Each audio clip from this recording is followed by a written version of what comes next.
Et je bénis le Seigneur pour le choix qu'il a porté à mon égard. Alléluia. Bien-aimés, sans plus tarder, nous allons prendre nos Bibles, nous allons lire la parole de Dieu dans les livres de 2 Samuel chapitre 9, des versets 1 à 13. Nous allons lire la parole de Dieu dans le livre de 2 Samuel chapitre 9, de versets 1 à 13.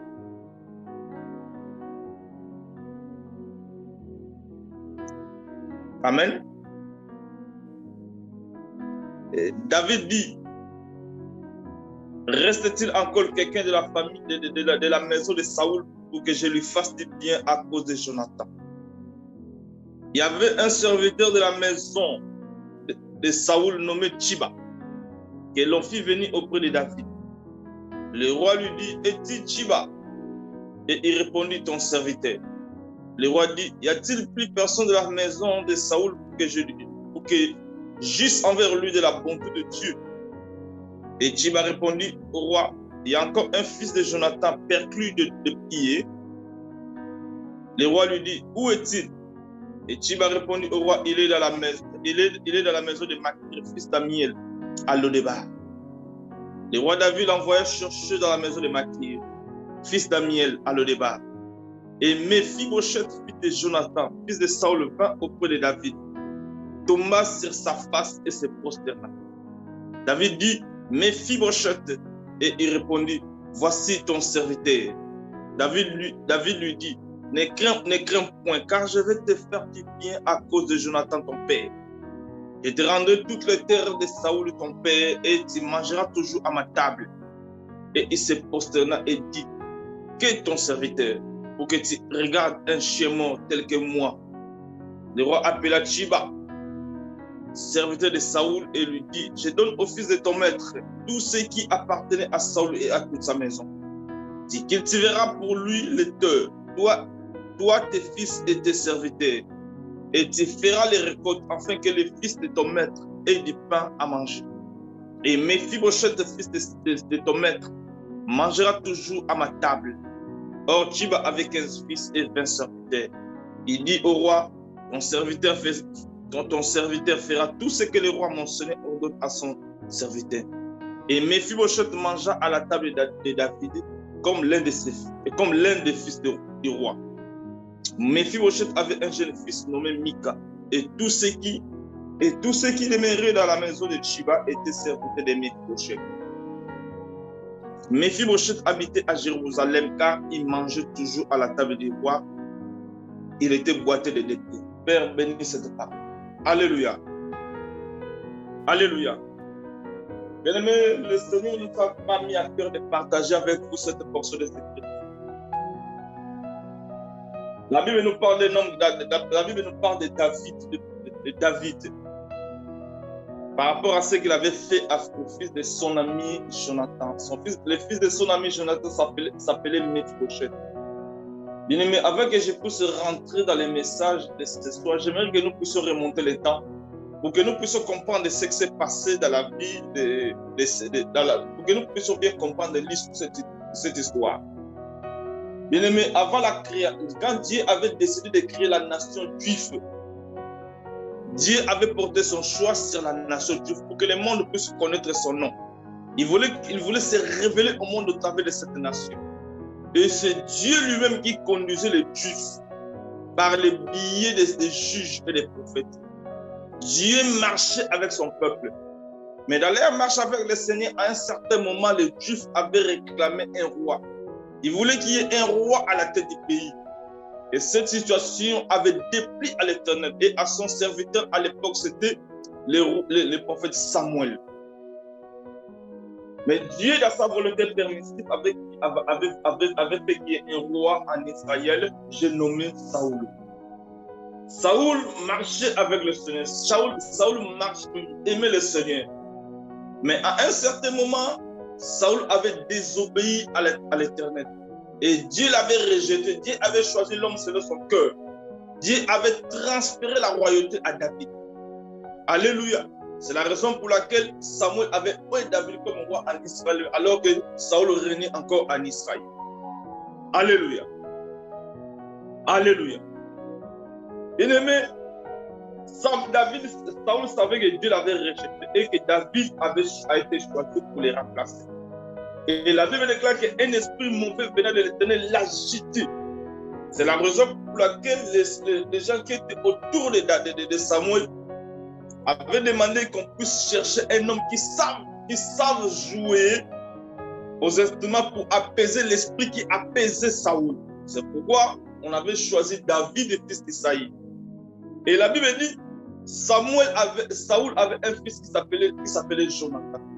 Un jour, alors que David parlait, la Bible dit que David avait achevé de parler à Saül.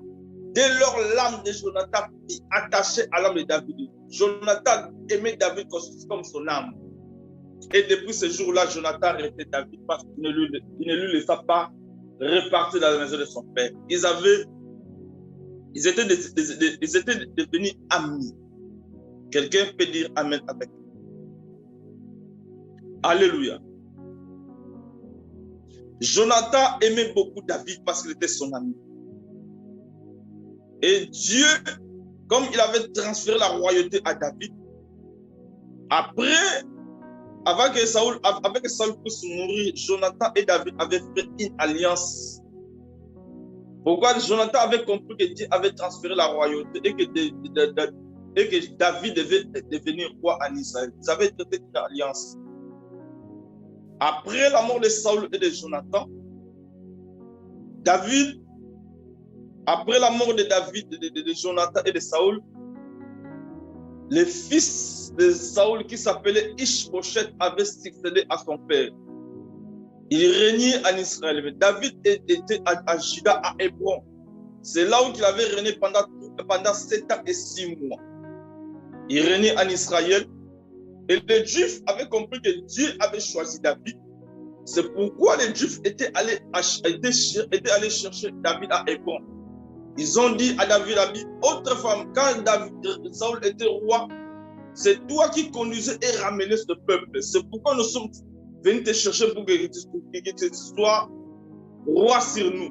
Et Dieu t'avait dit que c'est toi qui vas paître mon peuple. Tu es notre chair, tu es notre chair et tu es notre os. C'est toi qui vas gouverner sur nous. David et ses serviteurs sont partis à Jérusalem pour qu'il soit intronisé roi sur tout Israël.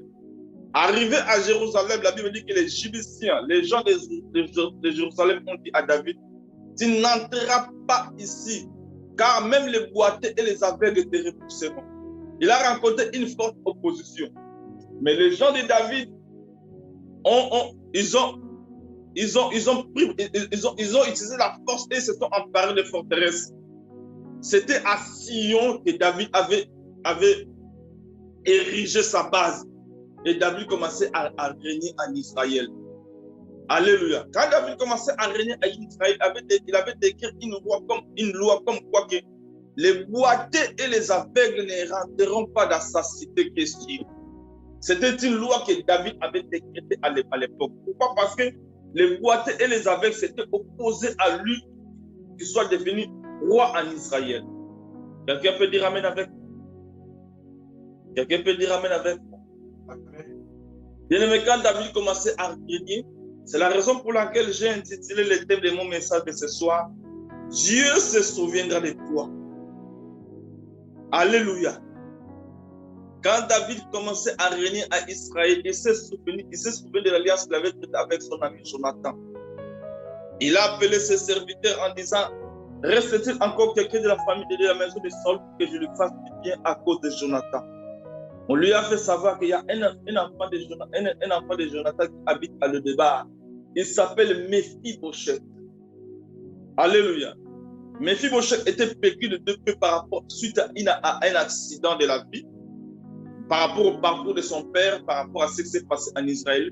Il était né normal, mais au cours de sa vie, par rapport à ce qui s'est passé en Israël, il était tombé et il était devenu percu de 2 pays, il était devenu boiteux. Il habitait à Lo-Débar. Lo-Débar était une ville toute petite, une ville sale, une ville méprisée, une ville désertique où il n'y avait pas de vie. C'est là où il vivait. Imaginez quelqu'un qui devait être roi en Israël. Il a été rejeté par rapport aux circonstances de la vie. Il commence à habiter dans une ville sale, une ville désertique, une ville méprisée. C'est là où Méphibosheth a été. Et Dieu et David s'est souvenu de cette alliance. Il a envoyé des gens pour les chercher, pour l'amener à Jérusalem. Et la Bible dit que David avait ordonné que Méphibosheth puisse toujours manger à sa table durant les restants de sa vie. Alléluia. Alléluia.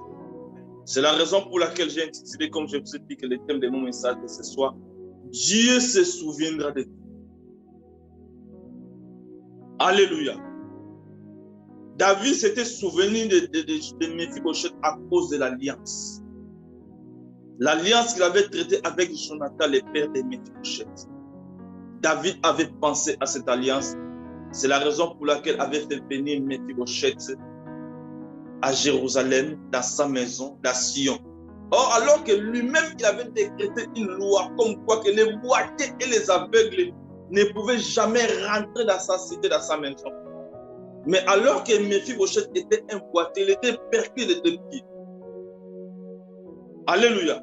C'était la loi que David avait décrétée. Mais à cause de l'alliance, Méphibosheth était rentré à Jérusalem. Méphibosheth était rentré dans la maison de David. Pourquoi? Parce que l'alliance est au-dessus de la loi. Quelqu'un peut dire amen avec. L'alliance est au-dessus des principes de ce monde. L'alliance est au-dessus de ce que l'homme peut établir. L'alliance est au-dessus de ce que l'homme peut penser. L'alliance est au-dessus. Alléluia. J'aimerais que nous puissions contexter cette parole par rapport à notre vie. Que nous puissions faire les parallèles entre la vie de Méphibosheth et notre vie. Nous avons reçu Jésus-Christ comme Seigneur et Sauveur dans notre vie selon la parole de l'Éternel. Notre alliance avec Dieu, c'est l'alliance de la croix. Dieu a traité une alliance avec nous au travers de son Fils à la croix. Jésus-Christ avait donné sa vie à son Père pour nous. Alléluia. Donc nous les hommes, nous avons traité une alliance avec Dieu au travers de son Fils Jésus-Christ à la croix. C'est la raison pour laquelle je suis venu vous dire ce soir. C'est la raison pour laquelle je suis venu vous exhorter ce soir. Par rapport à cette alliance de la croix concernant notre vie, les répercussions de l'alliance de la croix par rapport à notre vie. Si Méphibosheth était rentré dans la cité de David à cause de l'alliance, à combien plus forte raison l'alliance que Dieu a traitée avec nous au travers de son Fils Jésus-Christ à la croix. C'est la raison pour laquelle j'ai dit Dieu se souviendra de toi. Bien aimé, quand nous venons à Jésus-Christ, chacun de nous a ses problèmes, chacun de nous a ses difficultés, chacun de nous a ses situations. Et nous attendons à ce que le Seigneur fasse des choses pour nous.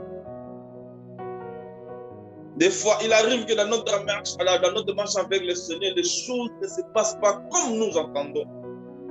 Mais j'aimerais te dire ce soir, j'aimerais te sortir ce soir, peu importe ce que nous traversons, peu importe ce que nous vivons, mais le Seigneur Dieu se souviendra de nous, pas à cause de notre bonté.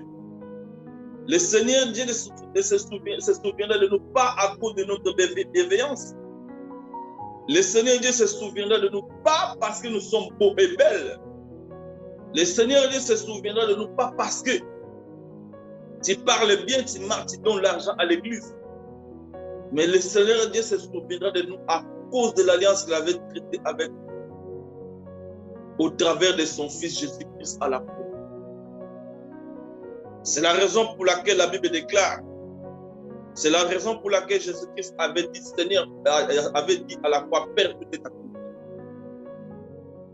Tout est accompli. Mais la loi de ce monde peut dire des choses concernant notre vie. Par rapport aux lois de ce monde, ils peuvent dire non, toi par rapport à cette loi, Tu ne peux pas accéder à ces choses. Par rapport à ce qui se passe dans ce pays, toi, tu ne peux pas avoir ça. Mais j'aimerais t'exhorter ce soir que l'alliance de la croix est au-dessus de toute loi. L'alliance de la croix est au-dessus de la médecine. La médecine peut dire que toi, par rapport à ta situation, c'est impossible. Mais l'alliance de la croix est au-dessus de ce que les médecins peuvent dire. Et le Seigneur Dieu se souviendra de toi. Quand le Seigneur Dieu se souvient de toi, il y a la réhabilitation. Quand le Seigneur Dieu se souvient de toi, il y a la restauration. Quand le Seigneur Dieu se souviendra de toi, il y a la guérison. Quand le Seigneur Dieu se souvient de toi, il y a le rétablissement. À cause de ce nom de rédemption, c'est la foi pour nous. C'est la raison pour laquelle la Bible déclare, nous étions tous errants comme des brebis. Chacun suivait sa propre voie et l'Éternel a fait retomber sur lui l'iniquité de nous tous. Il a effacé l'acte dont les ordonnances nous condamnaient et qui subsistait contre nous. Et il a éliminé à l'éclou à la croix. Il a dépouillé les dominations et les autorités et les a livrés publiquement en spectacle en triomphant d'elles par la croix. Il nous a délivrés de la puissance des ténèbres et nous a transportés dans les royaumes de Fils de son amour, en qui nous avons la rédemption, la rémission des péchés. La Bible déclare, les ténèbres ne régneront pas toujours. Même si c'est difficile d'attaquer, Dieu se souviendra de toi, les ténèbres ne régneront pas toujours d'attaque. Alléluia. C'est pour vous montrer l'alliance que Dieu a traitée avec nous. L'alliance de la croix. Et Dieu se souvient toujours de son alliance. Il est celui qui se rappelle toujours de son alliance. Peu importe les circonstances, peu importe les difficultés, peu importe ce qui peut arriver dans ta vie, le Seigneur Dieu se souviendra de toi. Bien-aimés, j'aimerais que nous puissions faire un parallèle. Vous savez, les tribunaux terrestres, c'est comme les tribunaux célestes. Vous savez, quand dans les tribunaux célestes, il y a le diable qui est là, parce que le diable connaît la parole de Dieu.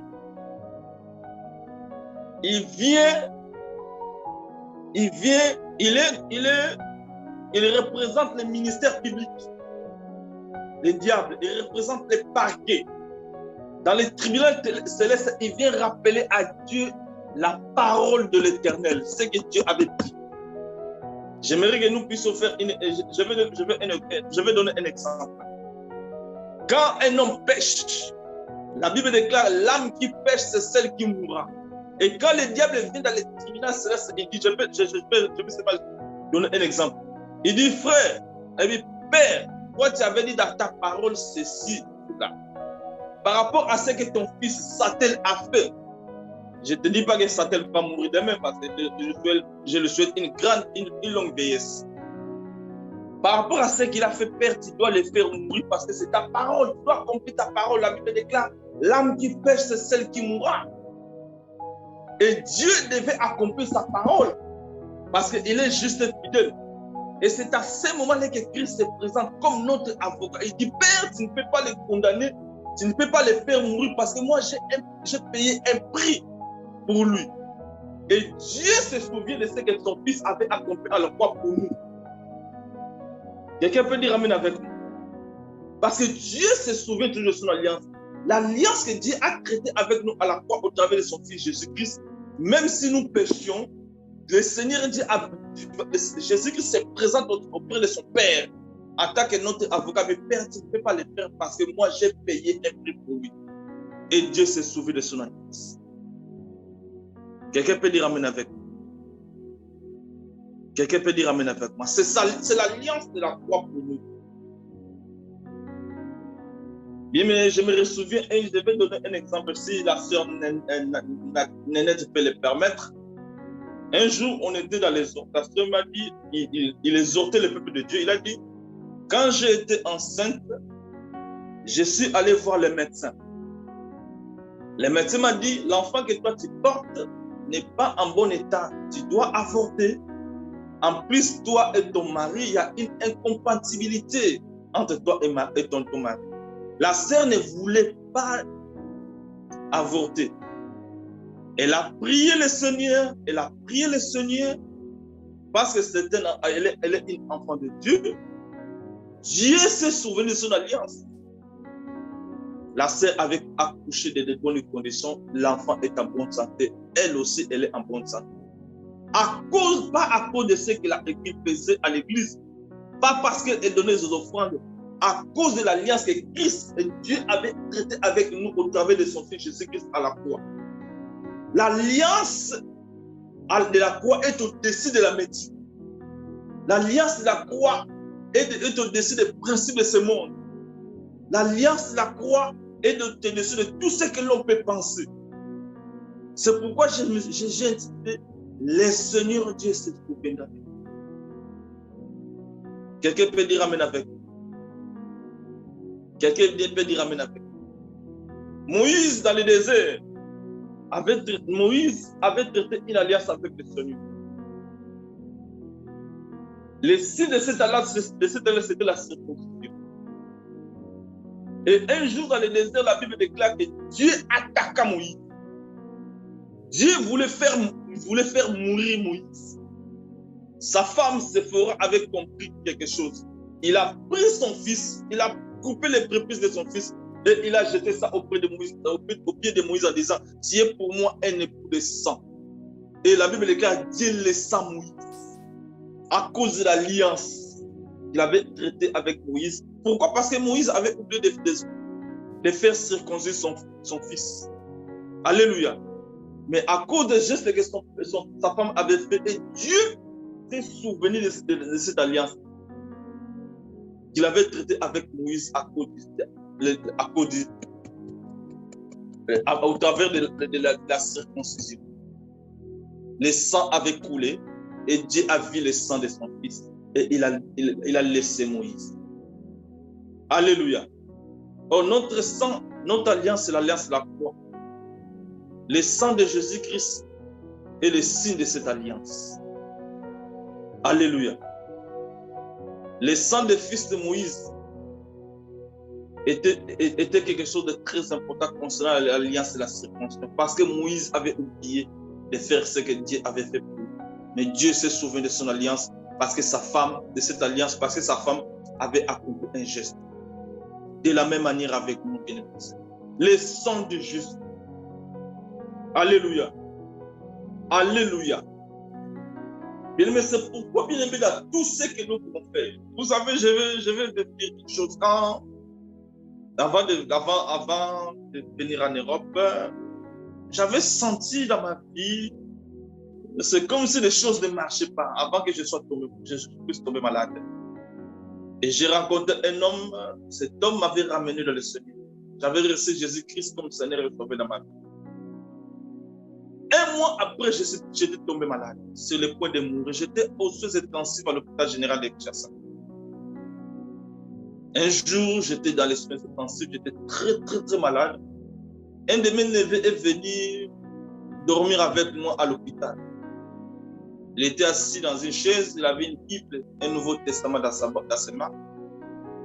Il lisait sa Bible, moi j'étais en louche. Avant de repartir à la maison, le matin, il m'a laissé la Bible. Il m'a laissé la Bible et j'ai commencé à lire la Bible. Je lisais la Bible. Et à la fin, j'ai fait cette prière à Dieu. Je dis à Dieu, Seigneur Jésus, s'il est vrai que tu es le Fils de Dieu selon ce que dit la Bible, s'il est vrai que tu as été conçu dans le ventre de ta mère par la puissance du Saint-Esprit, s'il est vrai que 9 mois après, tu n'es pas comme n'importe lequel des hommes, s'il est vrai que tu as marché sur cette terre et que tu n'as pas péché, s'il est vrai que tu as opéré des miracles, des prodiges, s'il est vrai que tu as guéri les malades, s'il est vrai que c'est pour moi et à cause de moi que tu es allé à la croix, S'il est vrai que tu étais mort et ressuscité le troisième jour, s'il est vrai que tu es assis à la droite de ton Père en train d'intercéder, là où tu es maintenant, si tu m'entends, si tu me vois, montre-le-moi, je te servirai le restant de ma vie. Bien-aimé, Dieu s'est souvenu de son alliance à la croix. Dieu m'avait guéri. Il a fait de moi ce que je suis aujourd'hui. Il a fait de moi un prédicateur de l'évangile à cause de son alliance. Quelqu'un peut dire amen avec vous. Quelqu'un peut dire amen avec vous. Bien-aimé, l'alliance de la croix. Moi, j'ai toujours dit aux hommes que nous sommes les fruits de sa parole, nous ne sommes pas les fruits de la parole des hommes. Si c'était pour les hommes, bien-aimés des Seigneurs, nous ne pouvons pas être ce que nous sommes aujourd'hui.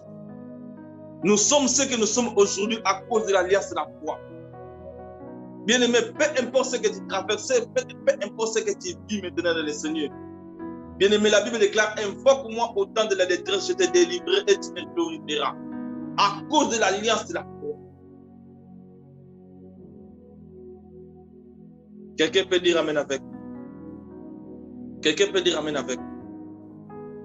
L'alliance de la croix pour nous. L'alliance est au-dessus de ce que nous pouvons pécher. Quand Dieu se souvient, il y a la restauration. Quand Dieu se souvient, il y a l'élévation. Vous savez, David, Méphibosheth était à Lodébar. Il est passé de Lodébar à Jérusalem. La Bible déclare de la poussière, il retire les pauvres. Du fumier, il relève les indigents pour les faire asseoir avec les grands. Et il leur donne en partage un trône de gloire à cause de l'alliance. Méphibosheth s'est considéré comme un chien mort. Mais à cause de l'alliance, il est passé de Lodébar à Jérusalem. Il mangeait à la table de David durant les restants de sa vie. C'était l'élévation. Bien aimé, l'élévation vient de l'Éternel.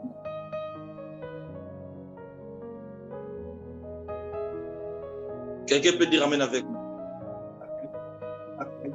Amen. Amen. L'élévation vient de l'Éternel. C'est Dieu qui élève. À cause de l'alliance. C'est pourquoi David dira, je lève mes yeux vers les montagnes, d'où me viendra les secours. Le secours me vient de l'Éternel qui a fait les cieux et la terre. Alléluia. Bien-aimés, nous devons focaliser nos regards à la croix. Moi, j'ai toujours dit aux gens que la croix de Jésus-Christ est un carrefour. C'est le lieu de la rencontre. C'est là où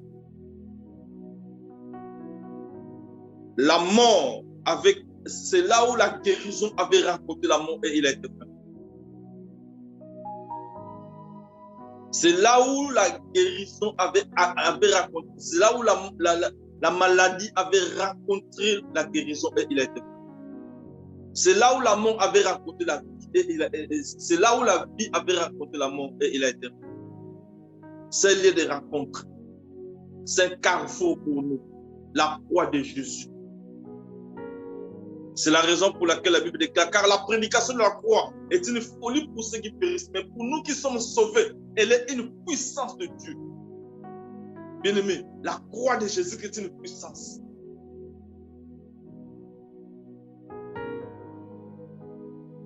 Est-ce que quelqu'un peut me dire amen? Quelqu'un peut me dire amen? Alléluia. Bien-aimé, quand Dieu se souvient, il y a la restitution.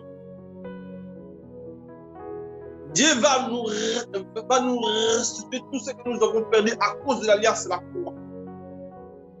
Méphibosheth avait récupéré tout ce qui appartenait à son père à cause de l'alliance. C'était l'alliance entre les deux hommes. À combien plus forte raison l'alliance que Dieu a traitée avec nous à la croix. Si un homme pouvait se souvenir, si un homme, David, pouvait se souvenir de l'alliance, à combien plus forte raison notre Dieu. Les gens peuvent dire que, lui, c'est fini. Hein? Ah, lui, vraiment, par rapport à sa situation, c'est fini.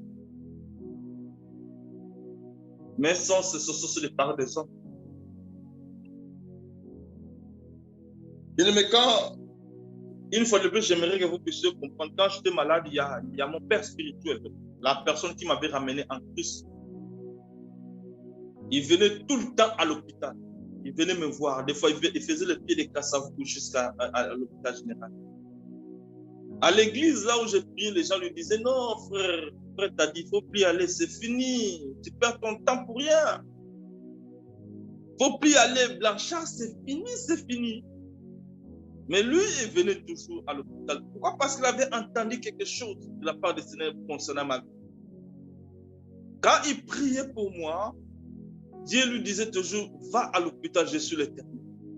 Quand il priait pour moi, Dieu lui disait toujours, va à l'hôpital, je suis l'Éternel. Lui, il ne tenait pas compte à ce que les gens disaient à l'église. Il avait entendu la voix de celui qui vit au siècle des siècles. Il avait entendu la voix de celui qui avait traité une alliance avec nous à la croix pour ma vie. Et autant marqué par le Père, Dieu avait décidé que je puisse sortir de l'hôpital. Pourquoi? À cause de l'alliance là. Quelqu'un peut dire amen avec. Quelqu'un peut dire amen avec. Le Seigneur Dieu se souviendra de toi. Même si c'est difficile aujourd'hui, le Seigneur Dieu se souviendra de toi parce que c'est un homme fidèle à sa part. La Bible déclare, Dieu n'est point un homme pour mentir, ni fils d'un homme pour se repentir. Ce qu'il a dit ne le fera-t-il pas? Ce qu'il a déclaré ne l'exécutera-t-il pas?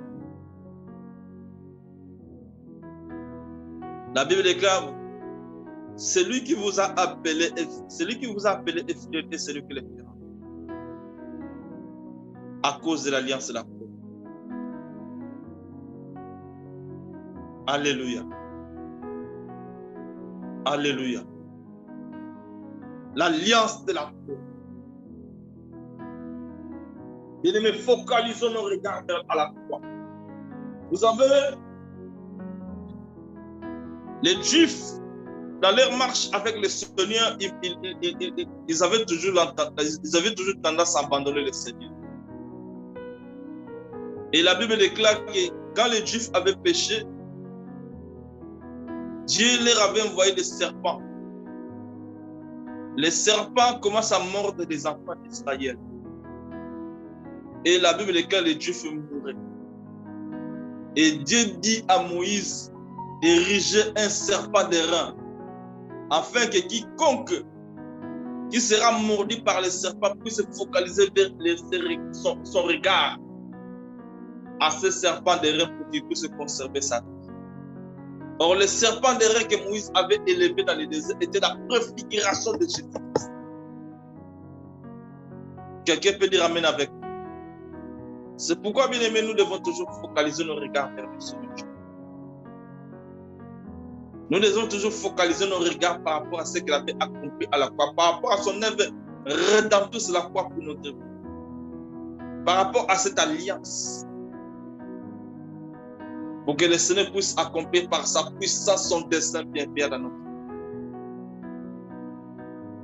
Quelqu'un peut dire amen avec nous. Quelqu'un peut dire amen avec nous. Le Seigneur Dieu se souviendra de tout. Le Seigneur de Dieu va agir concernant ta vie. Alléluia. Peu importe le temps, c'est lui qui est le maître des temps et des circonstances. C'est lui qui contrôle le temps. Alléluia. Alléluia. Dieu se souviendra de toi, le pasteur Léon. Dieu se souviendra de toi, mon frère Satel. Dieu se souviendra de toi, ma sœur Nénette. Dieu se souviendra de toi, ma sœur Famille. Dieu se souviendra de toi, mon frère Jacques. Dieu se souviendra de toi. Alléluia.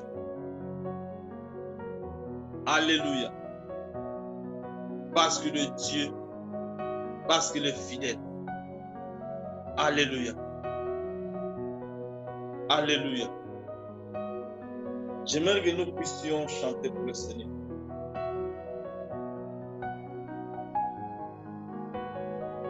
J'aimerais que nous puissions les glorifier.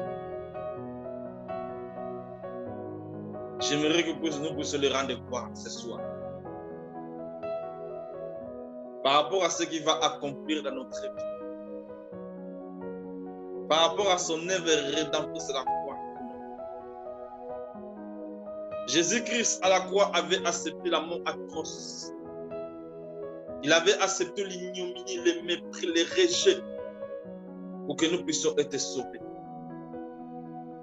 Pour que nous puissions avoir la vie. C'est pourquoi tous ensemble, j'aimerais que nous puissions prier pour ce que Christ avait accompli. Comme je vous ai dit que nous sommes les fruits de sa pure grâce. Nous sommes les fruits de sa parole. Nous sommes ce que nous sommes aujourd'hui. Nous sommes ce que nous sommes aujourd'hui parce que quelqu'un avait accepté de payer un prix pour nous à la croix.